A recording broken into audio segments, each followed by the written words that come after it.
Here we are at the 2017 Asia-Pac QuEST Forum Conference in Shenzhen, China. And I have with me Dr. Glenn Edwards. Dr. Edwards, you've been with us for quite a while. Why don't you give us a bit of your history with QuEST Forum? Pleased to, Fraser. I've spent a lot of time in and out of the QuEST Forum, I guess, looking at other areas of interest. But fundamentally, I've always been fascinated by and dedicated to the furtherance of quality within the supply chain and within BT. I spent 44 years in BT, all of that time supplier facing, all of that time in various guises working on quality. And ultimately my job role was Head of Business Excellence and Supplier Excellence. That role really did encompass encouraging suppliers to look beyond compliance and to work more collaboratively. And I can't think actually of a better example of collaboration than the work with the QuEST Forum. So I did start a long time ago. In fact, at the inception, I was there at the London meeting when we had the Welsh Guards march through. And yes, there's some fun, and there should be fun in organisations and collaboration, but there's also a heck of a lot of work done, and some really heavy lifting by people in the QuEST Forum, and I, for one, appreciate that. I know a lot of other service providers do too. Thank you. Now, in your role at British Telecom, I understand you developed the 10-factor sustainability model that is the foundation of QuEST Forum's Sustainability Assessor. Why did you choose to share this with QuEST Forum, and how are we doing with your brainchild? It was based upon my work that I did for Masters and PhD, was around partnership working and trying to understand what makes companies tick. You know, what is it that makes the difference? Where does the added value come from? What does the future look like for quality? And realised that there was something new needed. There was something that addressed the current requirements around climate change, around risk management throughout the supply chain and the impact of brands, and the environment generally. I mean, the impact that businesses have on the world. And to take that seriously. To do that, the way I like to do stuff is to have something that's tangible, a tool, something that people can measure against, not necessarily just an academic paper on the subject. It worked for the partnership evaluation model. We looked at many companies, and there's case studies for the work I did with Cisco, with Huawei and others. It worked very well, and it enhanced the relationships and delivered added value.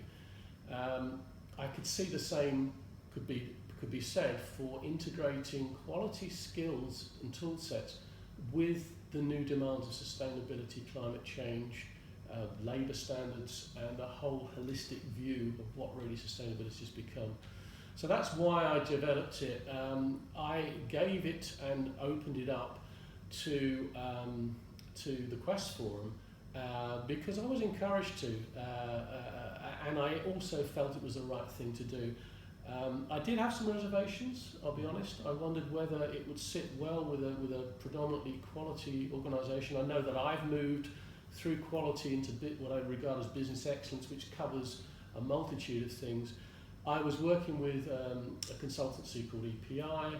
EPI took that model and were already re-engineering it for a sort of industrial rollout for BT.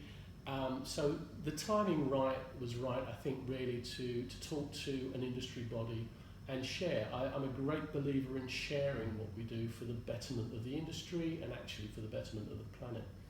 And part of your question was how have we done with it? And I've kind of been out of the loop since I tried to retire. But having come back to the QuEST Forum, I am really impressed with what you guys have done and the breadth of what you do. You know, you said, I remember the conversation that you would do something with this. This isn't sort of hot air, it's going to happen. And it has happened with the support of some of the big service providers, because there needs to be that pull, of course. I think you've done a great job. I do think there's another stage. As you know, I'm a glass half empty man. I still think there's another stage to go, which is about the development focus to actually make it relevant to some big players that can influence their peers. Thank you. Well, we're very interested in expanding your legacy and going to the next level and making you proud in the process. You gave a keynote presentation today that was excellent at our conference, and in your presentation you emphasized going beyond simply meeting requirements to inspiring people and the power of collaboration based on trust. What is the role of industry bodies like QuEST Forum in doing just that? Well, the QuEST Forum, I think, can play a big part in airing these conversations for a start, allowing difficult questions from the audience, and there were some very good questions, insightful questions today, to test the credibility of those sort of statements. The reality is that trust is important. Anything other than trust costs money at the end of it. You don't trust someone if you're going to have to wrap a comfort blanket around it. You're going to have 1 or 2 sets of inspections. It sends the wrong messages in the current world. We need people to step up to behaviours that are in line with our needs. We don't have the resources. We don't want to be second guessing. There is still a role for audit. An audit should be something that confirms the good behaviours, not necessarily goes out looking for the bad ones. So I still see a role for that, but it should be a very targeted role. I think companies should be given the assistance, the collateral, the tools, techniques, and importantly from people like QuEST, the encouragement to step up to that challenge and be trusted. You know, I'm in China and I'm not naive. I know there are a lot of issues that I've had to face here. And yet look at what Huawei have done. Look at what some of these other companies have done. They've transformed their organisations by stepping past compliance and starting to work with the stakeholders. And I think in the future with quality, you know, the speed to market is going to be so quickly there that the idea of having requirements that you meet, it's going to be yesterday's news. It's going to have to be requirements that move, and you work with your stakeholders in a trust-built environment that will deliver what they need, not what they required, at the time and the point when they need it. And there should be no surprises for those customers when they get to that point. And I think that's the new definition of quality delivery going forward.